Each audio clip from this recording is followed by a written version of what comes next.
नमस्कार। बड़का गांव के विधायक पहुंची कतरास। बीसीसीएल व डीजीएमएस पर उठाए कई सवाल।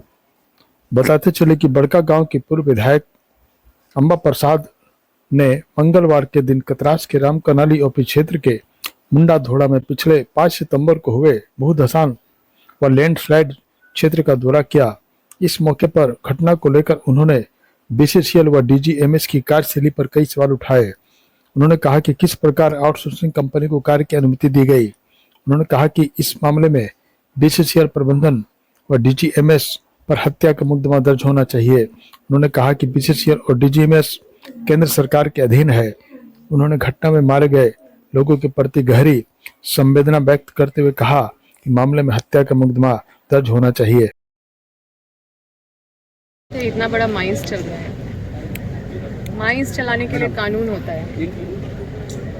माइंस एक्ट 1952 है, माइंस रूल्स 1955 है, अभी जो रिसेंट का है 2017 का माइंस रेगुलेशन है। लेकिन कहीं पे भी आप नियम कानून नहीं देखिएगा कि कहाँ पालन होता है। माइंस एक्ट में सेक्शन 22 है जिसमें कि इंस्पेक्टर को पावर दिया जाता है कि आप नोटिस दे सकते हैं पदाधिकारी को, और ये काफ़ी शक्ति दी गई है कि कहीं पे डेंजर एरिया है उसको तुरंत आइडेंटिफाई करके उसको नोटिस करें और वहाँ पे वो डेंजर जोन से लोगों को हटाए, लोगों को दूसरी तरफ सेटल करें। ये सारा इंस्पेक्टर का काम है, बीसीसीएल का काम है।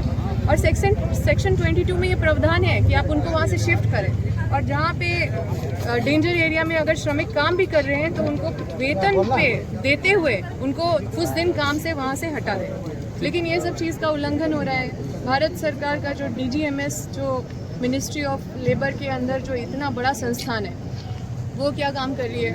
वो आप देखिएगा कि पूरी तरह से कहीं पे भी बेंचेस नहीं है, वर्टिकल पूरा वहाँ पे स्लोप है। स्लोप जो होता है, जो स्पेसिफिक स्लोप स्टेबिलिटी सर्टिफिकेट है, वो भी इनको नहीं दिया गया होगा। अब जब स्पेसिफिक स्लोप का जो स्टेबिलिटी रिपोर्ट है वो अगर इनको वो सर्टिफिकेट अगर नहीं दिया गया है तो ये माइंस कैसे चला रहे हैं, और अगर दिया गया है तो ये कैसे दे दिया गया है, क्योंकि इनका तो पूरा ही मतलब वैसा है। यहाँ पे जो माइंस सेफ्टी सर्टिफिकेट है वो इनको मिला है क्या, डीजीएमएस ने दिया है क्या, माइंस सेफ्टी जो रिपोर्ट है वो उनको मिला है क्या, डीजीएमएस कब आई है इंस्पेक्शन करने, ये भी एक सवाल है। क्योंकि ये इतना खतरनाक तरीके से यहाँ लोग रह रहे हैं, इसको नज़रअंदाज नहीं किया जा सकता है। लेकिन जब इन लोग मांग करता तो लाठी मिलता है। यही दुर्भाग्य है, इसलिए आज अम्बा को इतना दूर दूर चल के आना पड़ रहा है ताकि हम इनको ऐसे नहीं छोड़ दें। कोई अगर इस तरह का हालत में है, कोई अगर जादू महतो की तरह हालत में है, अगर कोई इतने लाचार बेबस है, इसलिए आज ज़रूरत पड़ा हमको अपने क्षेत्र से निकल के यहाँ पे आने का, अपने क्षेत्र से निकल के हर विस्थापित का सहारा बनने का हमको ज़रूरत पड़ा। क्योंकि इस पीड़ा को हम अंदर तक मतलब काफ़ी मतलब झिंझोर के रख दिया है, और इसकी लड़ाई हम लड़ रहे हैं।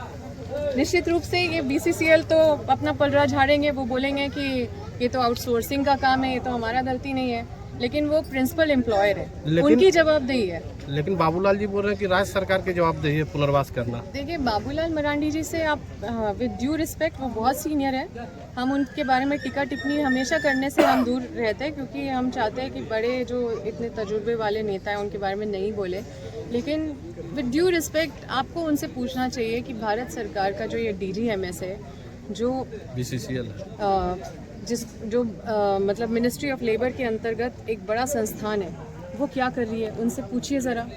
कैसे वो सर्टिफिकेट दे दिए है, सेफ्टी सर्टिफिकेट तो उसी के तरफ से आता है ना। और लोगों की जान जा रही है, 6 लोग का मौत कोई छोटा चीज़ नहीं है। और लोग बोल रहे हैं कि ज़मीन के नीचे भी 250 लोग अभी भी दबे हुए हैं, क्योंकि वो बंगाल के यहाँ वहाँ के हैं, तो यहाँ पे सब चीज़ों को बस दबाने का कोशिश किया जा रहा है।